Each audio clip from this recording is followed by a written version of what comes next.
আসসালামু আলাইকুম, welcome back to my channel. আশা করি সবাই খুব ভালো আছেন। আজকে আমি এখানে তৈরি করে নিয়েছি চিলি এগ। আমরা অনেকেই চিলি চিকেন খেয়েছি, বাট চিলি এগ অনেকেই খাইনি। তো আজকে আমি এখানে চিলি এগটা তৈরি করে ফেললাম। আর এটা তৈরি করার জন্য প্রথমে 2টা ডিম নিয়ে নিলাম। আর ডিম দুটো ভেঙে এর থেকে কুসুমগুলো আলাদা করে নেব।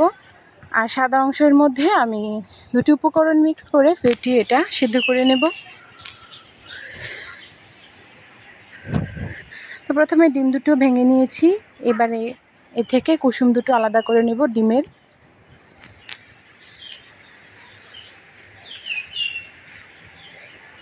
আলাদা করে নিয়ে এর মধ্যে আমি সামান্য একটু লবণ ও সামান্য একটু গোলমরিচের গুঁড়ো দিয়ে এটা ফেটিয়ে সিদ্ধ করব একটা বাটিতে। খুব ভালো করে ফেটতে হবে যাতে কোনো প্রকার ঝিলু হয়ে না থাকে।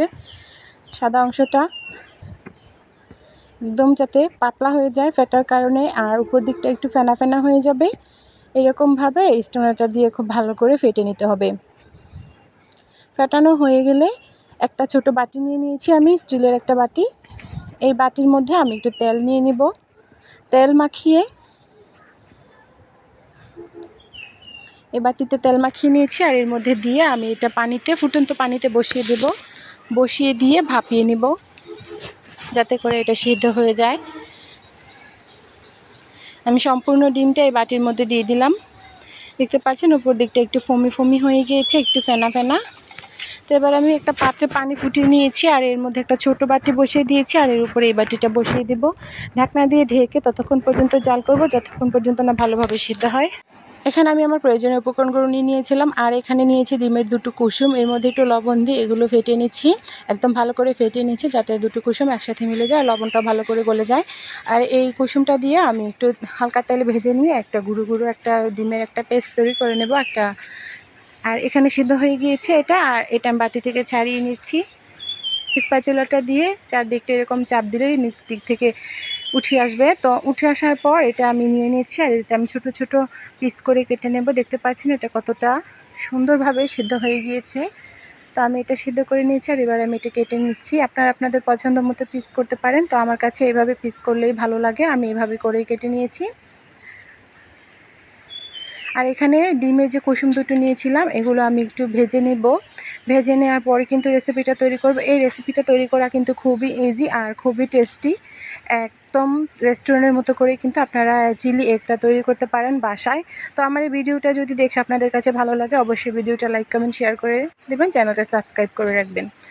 তো কড়াইটা বসিয়ে দিয়েছিলাম, আর এর মধ্যে আবার সামান্য একটু তেল দিয়ে দিব। ভালো করে কড়াইটা গরম হয়ে গিয়েছে।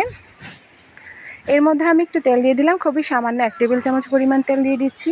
এই রান্নায় কিন্তু এত বেশি তেল ব্যবহার করবেন না, যাতে করে একদম তেল মাখা মাখা হয়ে থাকে, তাহলে কিন্তু এটা পারফেক্ট টেস্ট আসবে না। তেলে মাখা মাখা হয়ে যাবে, ভালো লাগবে না।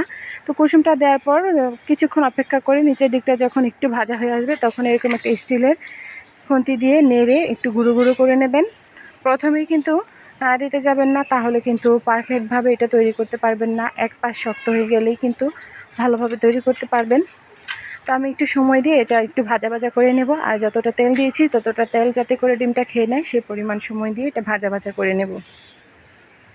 তো এবার একটা পাত্রে আমি এটা নামিয়ে নেব, আর আমার মূল রান্নায় আমি চলে যাব। আমি একটা পাত্রে এটা নামিয়ে নিচ্ছি, আর এরপর কড়াইয়ের মধ্যে আমি আর 2 টেবিল চামচ তেল দিয়ে দিব। 2 টেবিল চামচ তেল দিয়ে এই তেলটা একটু গরম হয়ে আসলে এর মধ্যে আমি দিয়ে দিব ক্যাপসিকাম আর ফালি করা পেঁয়াজ যেটা আমি নিয়েছিলাম। প্রথমে আমি দিয়ে দিচ্ছি রসুন কুচি, আদা কুচি, এগুলো হালকা একটু ভেজে নেব। হালকা একটু ভেজে নিয়ে এর মধ্যে ক্যাপসিকাম আর পেঁয়াজটা দিয়ে দিব। খুব বেশি ভাজা যাবে না, তাহলে ব্রাউন কালার হয়ে যাবে আর স্মেলটা নষ্ট হয়ে যাবে। তো এবারে আমি এর মধ্যে দিয়ে দিচ্ছি ক্যাপসিকাম ও পেঁয়াজ, আর এগুলো দিয়েও একটু ভেজে নেব, কোনোভাবে যাতে এগুলো কাঁচা না থাকে। পুরোপুরি সিদ্ধ করেই কিন্তু এই রান্নাটা করতে হয়। হালকা করে ভেজে নিচ্ছি। আর এই রান্নাটা করার সময় কিন্তু চুলার আঁচটা একদম কমিয়ে রাখতে হবে। হাই হিটে রান্নাটা করলে কিন্তু একদমই খেতে বাজে হয়ে যাবে। সামান্য একটু লবণ দিয়ে দিলাম। লবণের পরিমাণটা অবশ্যই কম দেবেন, কেননা ডিমের মধ্যে লবণ দেওয়া আছে। আর এখানে আমরা সয়া সসে ব্যবহার করব। তো এখানে আমি দিয়ে দিলাম একটু গরম মশলার ফাঁকি। তো আপনারা চাইলে কিন্তু এগুলো স্কিপ করে যেতে পারেন। এবারে দিয়ে দিব একটু জিরা ফাঁকি। সব কিছু একসাথে মিশিয়ে নিচ্ছি। আর এরপর দিয়ে দিব এর মধ্যে 1 টেবিল চামচের মতো সয়া সসটা দিয়ে একটু ভালো করে মিশিয়ে নিচ্ছি। এরপর দিয়ে দেব 2 টেবিল চামচ টমেটো সস দিয়ে দেব। আর টমেটো সসটা দেওয়ার পর খুব তাড়াতাড়ি করে নাড়াচাড়া দিয়ে মিশিয়ে নিতে হবে, কেননা এটা একটু মিষ্টি মিষ্টি আছে আর এটা পোড়া লেগে যেতে পারে। তো এখানে আমি স্বাদের জন্য সামান্য একটু চিনি ব্যবহার করব, অল্প একটু চিনি ব্যবহার করব। আর এখানে দিয়ে দিলাম গোলমরিচের গুঁড়া, এটা অল্পই দিয়েছি যেহেতু পরিমাণটা খুবই কম, 2টো ডিমের তৈরি করছি। আর একটু চিনি দিয়ে দিলাম স্বাদের জন্য। এই সব কিছু একসাথে মিশিয়ে নিচ্ছি। এবারে এর মধ্যে কিন্তু দিয়ে দিতে হবে ডিম, যে সাদা অংশটা আমরা কুচি করে রেখেছিলাম সেই ডিমের সাদা অংশটা এর মধ্যে দিয়ে দিচ্ছি। সাদা অংশটা দেওয়ার পর এর মধ্যে ডিমের যে ভাজা অংশটা আছে ওইটাও দিয়ে দিতে হবে। প্রথমে এটা মিশিয়ে নিচ্ছি, তারপর কিন্তু ভাজা অংশটা দিয়ে দেব। আর এই রান্নাটা কিন্তু খুবই সহজ আর খুবই তাড়াতাড়ি করা যায়। বাড়িতে মেহমান আসলে কিন্তু ঝটপট এই রেসিপিটা করে দিতে পারেন। আর বিশেষ করে নুডলসের সাথে বা পাস্তার সাথেও কিন্তু এটা খাওয়া যায়, খুবই ভালো লাগে খেতে। নান রুটির সাথেও আপনারা এটা খেতে পারেন। তো এবারে আমি ভাজা অংশটাও দিয়ে দিয়েছি। আর এবারে দিয়ে দিব চিলি ফ্লেক্স আর কুচি করে রাখা কাঁচামরিচ, সব কিছু একসাথে দিয়ে নাড়াচাড়া দিয়ে মিশিয়ে নিচ্ছি। মেশানো হয়ে গেলে ঝটপট কিন্তু এটা নামিয়ে নিতে হবে। রান্নাটা কিন্তু কমপ্লিট হয়ে গেছে প্রায়। আর চিলি একটা কিন্তু এরকম শুকনো শুকনোই তৈরি করে, এটা কিন্তু চিলি চিকেনের মতো রসালো হয় না। এবারে ধনেপাতা দিয়ে গার্নিশ করে নামিয়ে নিচ্ছি। বাস, আমার রেসিপিটা কিন্তু একদমই তৈরি। তো আপনারা কিন্তু এভাবে করে বাড়িতে ট্রাই করবেন। কেমন লাগলো কমেন্ট বক্সে অবশ্যই জানাবেন। আমি এটা এখন গরম গরম সার্ভ করে দিচ্ছি। এটা কিন্তু গরম গরম খেতেই খুব বেশি ভালো লাগে, আর বাচ্চারাও কিন্তু এটা পছন্দ করবে, কেননা এতে যতই আমি চিলি ফ্লেক্স বা কাঁচামরিচ ব্যবহার করি না কেন, এতে সস ব্যবহার কারণে কিন্তু খাবারটা একটু মিষ্টি মিষ্টি আছে। তো খেতে কিন্তু ভালোই লাগে। আপনারা অবশ্যই বাড়িতে তৈরি করবেন। আর কেমন হয়েছে আপনাদের রেসিপিটা সেটাও আমাকে কমেন্ট বক্সে জানিয়ে দেবেন। তো এবারে আমি সার্ভ করে দিচ্ছি। দেখতে পাচ্ছেন কতটা লোভনীয় হয়েছে। তা আপনারা আমার ভিডিওর সাথে থাকবেন, আমার ভিডিওগুলো দেখে দেখে আমাকে কমেন্ট করবেন। আজকের মতো আমার ভিডিও এখানেই শেষ করছি। নেক্সট টাইমে ভালো কোনো ভিডিও নিয়ে আবারও চলে আসবো।